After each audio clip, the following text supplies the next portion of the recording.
Pourquoi faut-il payer un droit d'entrée? Nous allons traiter très brièvement ce sujet en 3 points.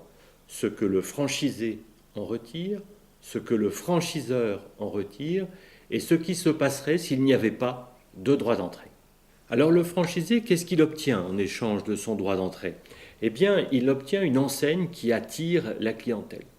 Il obtient un concept qui marche, qui est rentable, qui a fait ses preuves.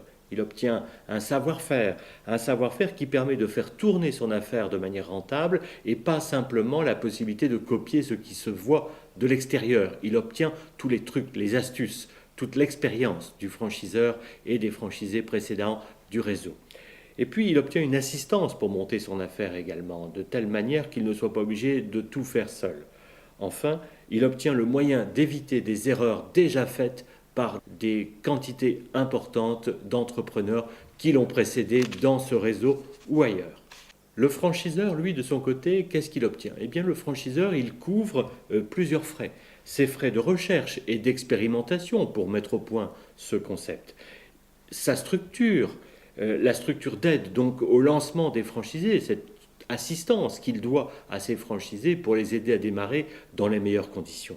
Et puis sa publicité de recrutement, son service de recrutement pour l'aider à informer les franchisés potentiels et sélectionner ceux qui sont capables de réussir dans son réseau. Alors que se passe-t-il, pour conclure, lorsqu'il n'y a pas de droit d'entrée, puisque cela arrive? Eh bien, il n'y a pas de ressources pour le franchiseur pour l'aider à financer le service qu'il doit aux franchisés pour les aider à démarrer dans de bonnes conditions. Donc, il y a un risque d'échec important. Ou alors, deuxième cas de figure, eh bien, le franchiseur augmente le prix de ses produits de telle manière à ce qu'il puisse financer les services dont je vous ai parlé tout à l'heure. Alors il y a des marchés où il n'y a pas de droit d'entrée, dans le textile par exemple, très souvent il n'y a pas de droit d'entrée, mais c'est vrai que le prix de l'assistance que le franchiseur apporte à ses franchisés est inclus dans le prix des produits. Est-ce une bonne chose?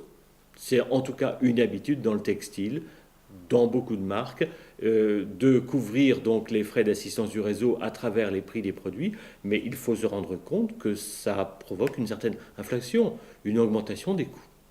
À l'inverse, cela n'arrive jamais dans des concepts de prestation de services où il est nécessaire d'avoir forcément un droit d'entrée, puisque s'il n'y a pas de droit d'entrée, comme le franchiseur ne fournit pas de produits à son réseau, forcément il n'y aura absolument aucune ressource, et dans ce cas, on va évidemment à la catastrophe par manque de moyens de financer les services dont les franchisés ont besoin pour démarrer. En conclusion, rien n'est gratuit, et si on veut éviter la faillite du franchiseur, des franchisés ou des deux, eh bien il vaut mieux que le produit soit vendu pour le prix du produit, que l'assistance soit vendue pour le prix de l'assistance, que l'aide au démarrage soit vendue pour l'aide au démarrage.